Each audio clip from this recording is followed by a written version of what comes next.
Hello, Barry Schreier, President of Army and Navy Academy. Today I'm here with Justin Tipp. Justin is a member of the class of 1985. He was our HQ, our headquarters commanding officer. And by the way, that was no small feat. He had over 80 cadets in his command at that time. That's how large his company was. So he was given the position because there was a lot of work to be done and he could handle it. We just came from a discussion that Justin had with the cadets. And as most of our virtue talks go, he discussed not just his experience at the academy, we're going to start with that, but also lessons in life and the bond that's created here at the academy. We'll go into some detail about the group of men that you end up being connected with really for the rest of your life here. And Justin was able to share a lot of that today as well. So again, Justin, thank you for being here. Thank Um, you. Listen, you started today with a poem that you had written some 3 years after you had graduated. You told the boys this, and I thought it might be nice if we started with that poem, if you'd be kind enough to read it again, because I think what I found when I heard it is that it really, it really set a framework, set the table for how to discuss what the Army Navy experience is all about. Be more than happy to. Shall I? Have at it. Okay. It was written on the back of a napkin that I found 5 years ago in the bottom of a box that just happened to be where I meant to find. And it was interesting because when you have an experience, you might not contemplate or realize all the things immediately. It might take a month, a year, a Right. decade. Took several decades, and seeing this truly was existential for me because I started thinking through, and especially when reading, all the things that affected me. So here it is. The morning, in parentheses, it was so cold this morning, but the real chill came from within. After turning the corner and coming into full view of what lay ahead, I let go of my sanctuary, my mother's hand, the moment that I started my journey, long journey, which continues even now to manhood. My body stiff, embraced as if in an arrow's flight, I turned my head to view my departing past. My mother, who adorned in jewels and the like, exited my life in a Mercedes. Arrow's path bent, failed flight. My mind trapped by my body, but now both were even more trapped. I awoke, captain of the guards. It's fantastic, it's just beautiful. What I loved about what you talked about was, look, I found this 5 years ago. I'll let the audience know that you're older than 35 years old. And, there's a late 5 in there somewhere, right? And you're looking at this in your mid-50s, you pull it out of a box, and there you are staring at your past, right? You wrote that when you were 20, 21 years old, right? And I look, I mean, I hear it and there's this rush of emotion, um, and it takes you back to all those formative times that mattered so much. And I will posit that you kept it for a reason. It was always meaningful to you. I have to be honest.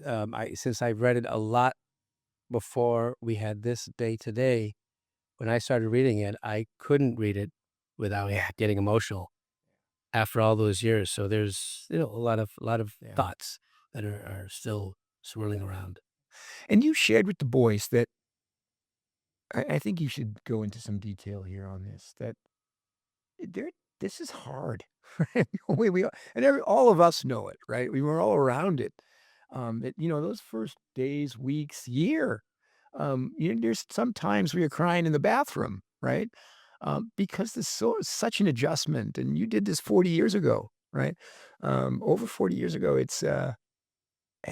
And but that's part of it, and I think you did a beautiful job today in talking to the boys about that's part of what we do. We're gonna fail. We're not things aren't gonna go well. Um, but if you can have a mindset of, I got this. I can overcome. We can keep going." It changes everything for you. And you spoke about that today. I'd love for you to elaborate a little bit now on how you made that case to the boys. In terms of just where that came from? Where it came from and the idea that you saw it throughout your life, that there's so much, your ability to overadapt and keep going, and you shared stories about your father. Yeah, no, it is miraculous how at a young age, from 13 to 18, sometimes 19, you are taught here the things that allow you to survive much later, Yeah. to which I have seen in corporate life and every other different ladder, if you will, where people don't have those skills, they don't have those principles, they don't know how to lead, right? And they certainly sometimes don't know how to follow. So it truly allowed me to, in tough times and in good times, navigate. And like I mentioned, it was a compass bearing to follow. To which our friends, 5, we refer to as the Vista group, they were day students, they lived in Vista, Right. and 2 of us were boarders. So on the weekends, back then you couldn't leave every weekend, I would go and hang out with them.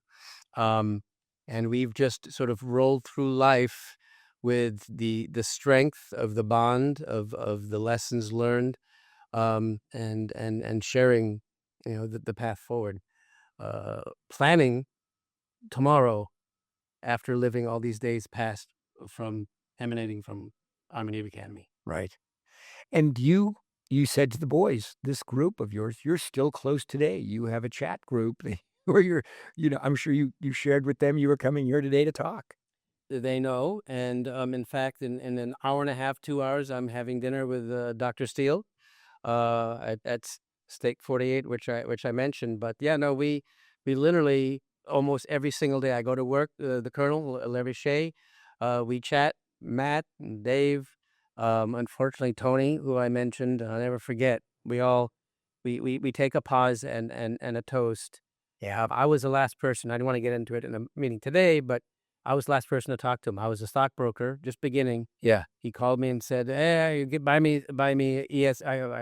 It was some energy midstream company, and next day I got a call from Larry, the colonel, and he said, "Have you heard?" And I did not, and he passed. Yeah.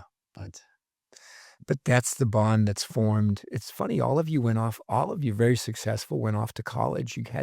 But this is where those relationships reside. And they continue to flourish when you were 13, 15, 18 years old. And it says a lot about when we talk so much about brotherhood here, what it really means, right? Because it's real. You know, you have somebody flying into town today, and you're going to have dinner with them tonight. It's a constant opportunity. And look, it's difficult for the boys to completely understand that. It's hard to know what you're going through when you're going through it, right? You have to reflect. And this is that opportunity for them to be able to live it, but hear what that really is going to be like. I always say to the boy, it's like looking into a mirror, but it's your future. It's just difficult for them to be able to completely understand it. I mean, we're on a metaphorical ship that started here. We're still on that ship navigating life, Yeah. and we're chatting. We're plotting courses. I love maritime metaphors because I'm a sailor. But it is true. We are the crew. From then now going forward, figured out what decisions we make. We advise each other even today Yeah. on what to do and not to do. And I thought today you did a masterful job of what you called nuggets. You dropped these which was almost like you saying to the boys, "Hey, listen to this. You're gonna want to remember." Um, but and they spanned various things. You might want to expand on just a few of them. You could pick any of them that you like, because uh, when we go into and do our virtue talks, these were virtue lessons that you were giving. And I don't wanna manipulate, but feel free to, I mean, to go you went everywhere from discussions about finance to love. So you didn't leave much out.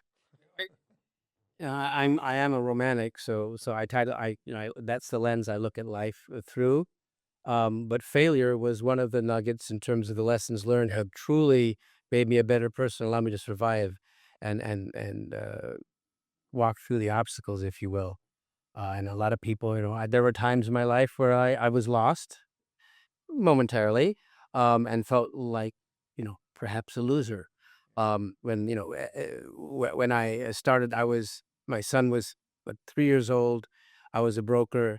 I wanted to go to law school. I was doing night school. I had so much going on. I took a summer course, right, to get in so they could move forward, and I had no clue what was going on and how to approach it and what the hell, all this reading, I didn't know how to synthesize it. So I had to step back and then restart the class of the next semester. Then I studied up and realized how to approach law school. Right. It's not something you just can take. "Ah, I'm going to do that." Yeah. And I felt, it was like a gut check. Right. But to your points and the points I try to make, you stand up and you walk forward. And it was a Groucho Marx, I don't know, 75% of life is showing out. It is so true. You have a conviction to do it, um, you highly likely that you'll be able to, whatever you set out to do. I thought that was a great point. And I don't think, I think we should talk about this a little bit. You talk about how important it is to show up, but on this campus, given how we operate, showing up is real. You don't just show up in a pair of flip-flops and shorts, right? You have to do something within the structure of how we operate to show up, right? Your uniform's gotta be proper. Your room needs to be put into the right order. So that means showing up has already given you success. We're already there. Um, a and w I think it's worth it for us to certainly remind our boys how much they've accomplished. The simple Admiral McRaven would say, "Make your bed," Yeah. right? Always start with your success. Great speech, you teach. Beautiful, Yeah, right. I listen to it still. Like, yeah. And, but I think we need to remind them that it's not trite. When you said to them, 75% just showing up, and then you said, "And do the work." That's it, right? And look, I mean, you've been able to be a brilliant success in the finance world because you show up, you listen, you pay attention, and you do the work. And you made the point today, I if you give a lot, you get back a lot, in many cases, even more, and it seemed not clear. And that's one of the elixirs of life that, my dad would keep giving me nuggets of wisdom when I was 8, 9 years old, and I wanted lunch money. I was growing up in Hawaii, I wanted to go surfing. But as I reflect on them, as I shared, giving is truly and if you give, it just builds a momentum where everyone is receiving, and you actually receive more because you're creating harmony in a relationship, in business, whatever it might be. But a lot of people don't get that. And it's unfortunate, but it's a beautiful philosophy that I try to impart with whomever I especially work now with our large team. Yeah. Yeah, and I think it sounds like, that can be a little trite, like, "Oh, that's what everybody's gonna say that." But when you sit there and you live it, right, and say, "Boy, I'll give you some examples," right? Um, it's not, it's real, and it's a hard thing to do. It gets harder as we get, sort of immersed in social media, and we lose the depth of connection that we can have when we're around people or giving, right? It's hard, and it's harder for them. It's just get the exercise gets more difficult for the boys all the time. Well, you get to see that every day as we were talking to with the social media and electronics and how we devolve a little bit, where you have a whole battalion to look at and learn from. We have a 16-year-old daughter. We're trying to, we have an older daughter in medical school, son, naval intelligence now in investments, and our 16-year-old daughter that we adopted. And that is, we're seeing the effects of Yeah. social media and her electronics, but we do take it away. We try here too. Yeah. But the point I think behind that is that it's not, first of all, it's not easy because of the addiction that comes through that dopamine rush. We all get that. We're starting to really much more understand literally the physical nature of it, right? But it's look, they socialize in this world. They function in this world, and they don't wanna be removed from any of that. Our boys don't wanna be removed from it, but but we do our best to make the case. And talks like this today, that's what helps them get it, right? "Hey, I'm giving something up by being here." You made that clear to him, right? You said, "Look, this is not easy. We all knew it, but you're getting something back." That was the big takeaway I thought that you gave them today is that you just and we continue to talk about that here, that this isn't something you necessarily pick up in a day or a week or a month or a year, and it takes a long time for you to just for it to get situated and for you to really respect and understand it. But you gotta take the path. You gotta go. Synthesizing the lessons, I mean, some of them some epiphanies didn't happen till 10 years later, Right. analyzing the reasons why I was here, the things that allowed me to thrive and survive, through life. It's very, existentially interesting to me as to how you have these breakthroughs of understanding and connecting your life together to make it more meaningful and more constructive as you continue the next chapter, which I hope I have another third. Exactly. Yeah. Those are the numbers, right? You're And I about to just did start. that the other day. I mean, since last year, gonna turn 60 this September. This last year was a very contemplative year, realizing, "Okay, let's take all that you have learned, what we have done, right and wrong, and let's execute this next third to derive as much as we can, to give as much as we can." Right. And you're always you had made some beautiful points today about what you'd learned from your father. And you're a parent. You have 3 kids. You're teaching them all the time. They're seeing you're emulating as mentor what the future can look like. And always says to our boys are always learning, right? Your kids are always learning, right? And they have Will always be there's the 2 lessons absolute. though. I'm gonna do it just like that, or I'm not gonna do it just like that, right? And either of them are valuable, right? That there's this opportunity. Our leaders, you made it clear to the boys today. Look, our core, which was 400 boys, we led each other. We did this, right? And it wasn't easy for us. You in your company alone had over 80 young men that you had to lead, right? And they're watching. You told the boys today, I thought when I was a freshman, I thought those seniors were giants, absolute giants. But it meant that they were formative to you. They were leaders. And I think you made a nice case today to the boys about that, about the how important it is for them to think like that, right? You said it in your professional life. You have to be doing that. So I want you to expound a little bit about some of those life lesson pieces. You did a wonderful job of talking about some of your conversations with your dad too, which were pretty meaningful. I think you did a wonderful job of showing you lost your father. You told the boys you lost your father when you're pretty young. You were in your early 20s, and that's obviously at any age it can change your life. But in your in your 20s, it's pretty formative. But you did a wonderful job of talking about how that relationship worked and how much you'd learned from your father. I think you shared a lot of that, which is very personal. I think, it was for all of us that listened to it, it was deep, it was meaningful. And I think it'd be great if you'd like to, if you'd share some of those pieces because you did a beautiful job of relating to how they worked here at the academy and what that meant to you, by way of developing everything in your life. I mean, it's like lacquer or paint on a wall. Through life, you get you accumulate layers. You start to understand and have a better perspective, a different perspective from those lessons you learned earlier, and your philosophies become more detailed and focused, right? Uh, Starting with, as you stated, with my dad, when I was literally a kid having no clue, and what one of the lessons he tried to impart was having insurance. Yeah. And I look at it now as metaphorically and literally, where you do need to have actual insurance. But, that meant nothing really but a thought back then. And as you get older and you see people who take on a lot of risk without insurance, whatever it might be, and Yeah. the effects if you have or don't have, and then those lessons like lacquer, you realize, okay, I need to approach it Right. that way, and that made a lot of sense.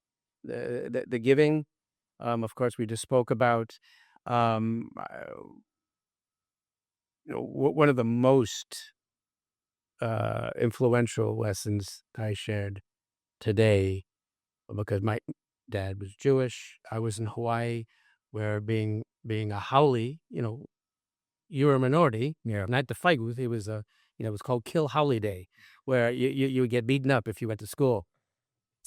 But he, because of what he went through, World War II, et cetera, that you do not, and he was very serious when he told me, and I listened by the tone, you don't judge anyone by the color of their skin, creed, religion. You look at their heart, and he would tap me here and just Yeah. make sure you see who they are inside, then you determine if it's yay or nay. And that has, without question, guided me, especially, given the nature of what's happening globally and in our society now. It's a beacon home to remember that we're all the same. Yeah. And do you think that your time here on campus made that easier for you? Because this is a very eclectic mix. Our campus has always been very, very eclectic. We have international kids from every race, creed, color, every religion. Do you think it? Do you really think that that um, that experience was formative for you because it's so different here by way of the diversity of the people here on campus? Yeah, I mean, I grew up with diversity and certainly the different cultures that were here. Um, Yeah, I mean, it's always been interesting to, well, more accept everyone and then determine, what is right and wrong and uh, who you want to bring into your circle and not. But I think the school certainly, as I mentioned, a small model of the real political world. You get to see how people navigate, Yeah. how they try to lead without learning how to follow. And it's both a cultural mix internally, regardless of the diversity in culture, economic, means. I think it's it gave me lessons on many different levels, understanding interpersonal skills, and then of course FM 22-5, which is the drill manual. I think they still use it. Never forget that. But, I went home, he was so proud of me. I was like 14. I had my uniform on. I flew to Hawaii, and I said, "Dad, you're not gonna believe it. What I learned last week? I learned how to call in an artillery strike and an L-shaped ambush." And he'd look at me and had no clue what I was saying. But, learning those things, not those aren't the lessons that guide you through life, but it also gives you, confidence that you're 14, but you just learned that. Yeah. And I remember actually extrapolate that back out, ROTC, as I mentioned, my first love, UW, I went on, when I had the scholarship, we went on out on tax lanes, and they broke us up, and everyone had to do like 5 different things, different environments to navigate through, and we got to a place where you had to take this hill. Everyone's trying to charge up the hill, and attack it from different ways. And I looked at the commander, harking back to LD1, do I have artillery? Can I call in? And he looked at me because no one else, yeah. So I said, okay, I'm calling in strike. You guys sit down. That's beautiful. So it's kind of fun how these little pieces Right. keep, nuggets that keep allowing you to follow a path. And it says something about you're 19 years old, right? This isn't these are big thoughts. You're really able to say, "Hey, I I think I can handle that. I can do this," right? I think that's part of our experiment here, right? And then the experience should be is, look, you have those skills, right? You can do these things. It should surprise people that you come up with the idea, but not if you come from here, right? Because you learn those adaptations. You understand how to make that work. I do think that So that was nice. I liked how you discussed the changes that you went through when you went to college. Our boys, it's a bit of a culture shock. It has to be. You're in an all boys military boarding school. You're on Pacific Ocean. I mean, it's no matter where you go, it's going to be different, right? And you talked a little bit about what that culture shock. Um, I- Yeah, it was like, I loved every moment here, but then when you got out into the next phase of life, college, it was like going to Disneyland. Classes are girls walking around, and of course, I fell in love fairly quickly. And it was just that next chapter that this place allowed me to enjoy even more. Yeah, later. yeah, is when you think back about your experience here and the friendships and all of it, if you were if you were going to talk to your grandson about going here, right? w- what would you tell him his expectations might be? I'll get to that, but I'll also speak to my son, Sure.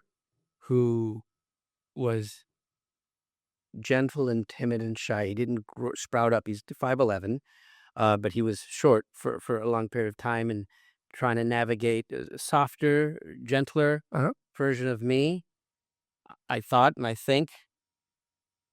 So we didn't think maybe Army Navy Academy would be the best. So he went to Bishop's, Yeah. right? And now he's the one that naval intelligence officer with JSOC and the strong, confident warrior. The irony, right? But for back to the grandson, um, rephrase real quick. Well, let me ask you this. Let's before we get there. Let's take that example. Looking back at it now, do you think you missed something? Like, oh, like did you overcompensate a little bit? You say, well, the fact that he's smaller, this will help him grow out of it. Or do you think back and wonder? I mean, this is a kid who's very young man, who's a serious, accomplished naval officer, right? I mean, he was not. He was a very competent young man. So he had all those skills. Now, That there are two things that play there. One, a deep-seated one where the poem speaks to it, although was told I could leave whenever I wanted. Yeah. I never pressed the ejection seat. Um, where how do I say this? Um, I didn't want him to leave home selfishly. Yeah, they're that perfect. I think parents, all of us, feel that. It's how do you not, right? How do you not understand how you want your So is that core one yeah, aspect of, okay, he's gonna go to a different school, and then on top of that, I was kind of I would just charge forward, right? Um, where he was trying to understand who he was and how he was, so those 2 things yeah, informed us to make a different decision. brilliant. No, I think that I get it. I do, and I think all parents struggle along those lines. It's because, well, how could you not? I mean, it's nice if you're somewhat local. You're in the vicinity, so I know I lived 45, 55 minutes away from the school. So obviously I was able to be with my son. We were together every weekend. And if there was a closed weekend, I was here. So, and you have to adjust a little bit. I mean, I know my professional life, I adjusted things because, this was seminal. You didn't want to have any of that disconnect. Right. But it's a tough, it's a, it, we've heard that from some of our, you know, most staunch uh, alumni, people that live and breathe every aspect of the school, and they'll say, "Yeah, but I didn't think my son was the right boy to come here." Right? I think that makes all the sense in the world to me, and because even though we believe, you know, this could really help every boy, it it it doesn't have to be that way. There are a lot of different ways. There are a lot of paths, and it's a question of the family and what you're trying to accomplish. So, let me ask you now about your grandson, Yeah. right? Um, and what you might say to your son, with respect to who served, and by then, we'll see, what his, the longevity, but, it's interesting because he, like you, had a little bit later in life, went through the rigor of. Yeah. What he would say, what I'd say to the grandson about I wanna know I want your input. You because grandpa might have sway. yeah? Um, I wouldn't, be opposed at all. It depends, it is subjective, the child and their nature, their temperament.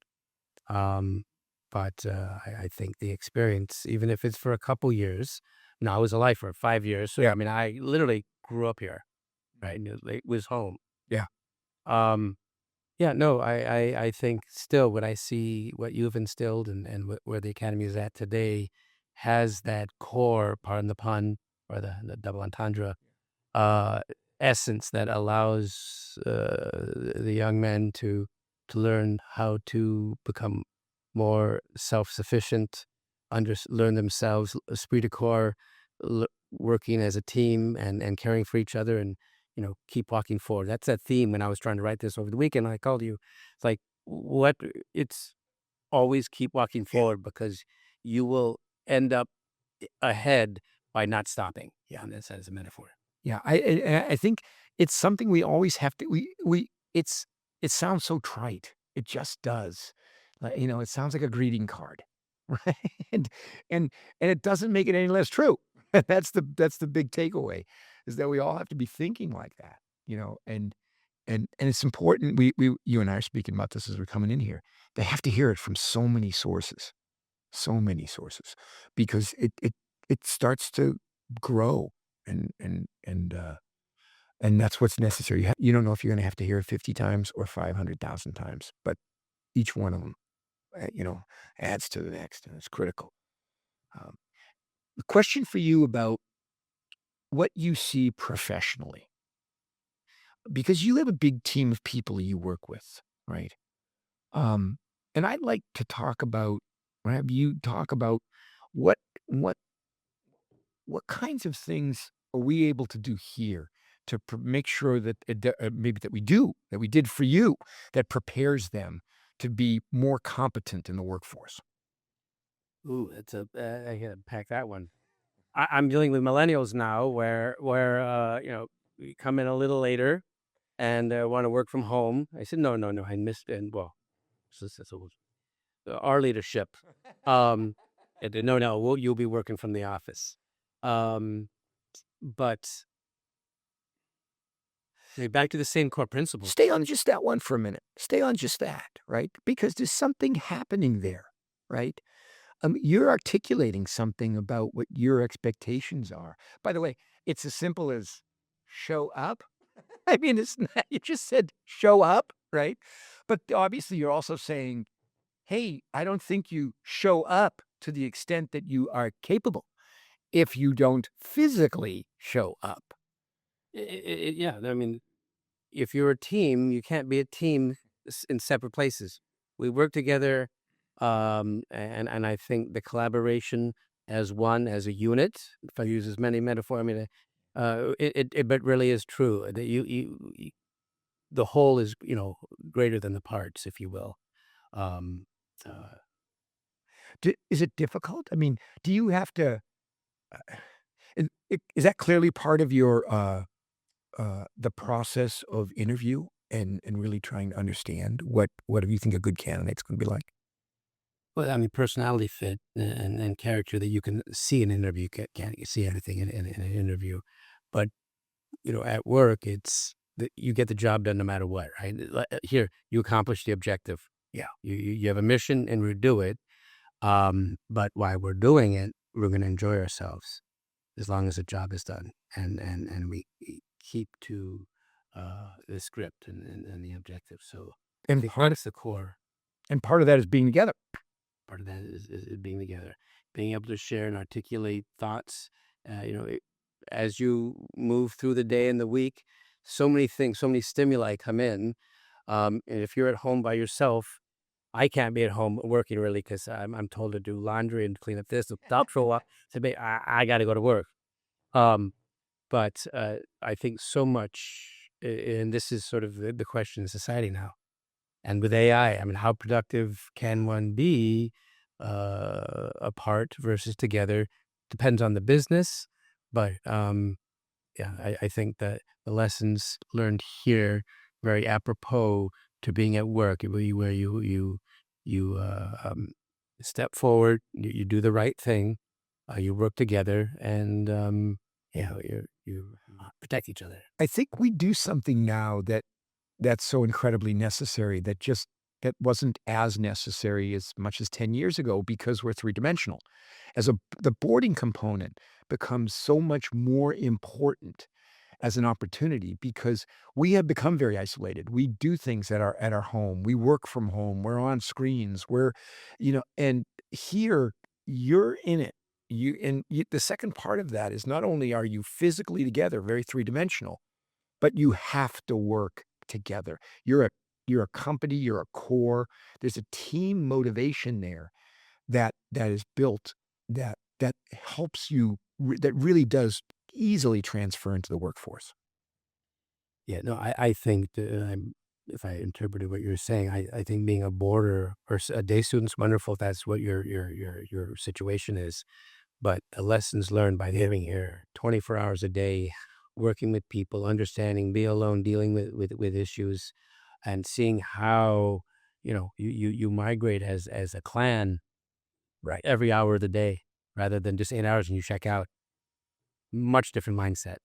And I would always want to be a boarder here. I know that sounds a little Yeah. I had fine, but it's the truth. I really understand what you mean, and I understand having had my son be here for 5 years and seeing it. It just does it truly does add to the experience, right? There's just more to it. There's more courses at that restaurant, right? And I still have bills going out in my head to photo document. I can give you a fire drill bugle right now. that's brilliant. I think that every boy that's been here would share that. So, yeah, I can hear them, of course, speaks for how formative all of this can be, right? Thank you for doing this. Thoughts that you wanna close with? Um, no, I am grateful to be able to, I'm at a stage of life as you are where you want to be able to give back. You want to do something that's greater than yourself. Yeah. And I think to be able to speak today to the cadets, as we mentioned, as I said, you take a nugget of wisdom, put it in your pocket if it inspires you, and reflect on it, and allow that to give you a little guidance, as I have had from many different people, mentors, both here and in college and graduate school. Um, so it's time to give back, and I want to make sure that the core principles of the school, which you and the leadership team has been taking forward, continues. And so if I can get back in any way, Man, well, you did that today. I have to tell you, I when I was listening to you today in the chapel, you probably went for about 20 minutes today, and a lot of times you'd mentioned to the boys about how much, wisdom you'd received from your dad, and I was thinking to myself when I was listening to it as you got closer to the end, I said, "Man, I'd really have liked to have met Justin's father," you know?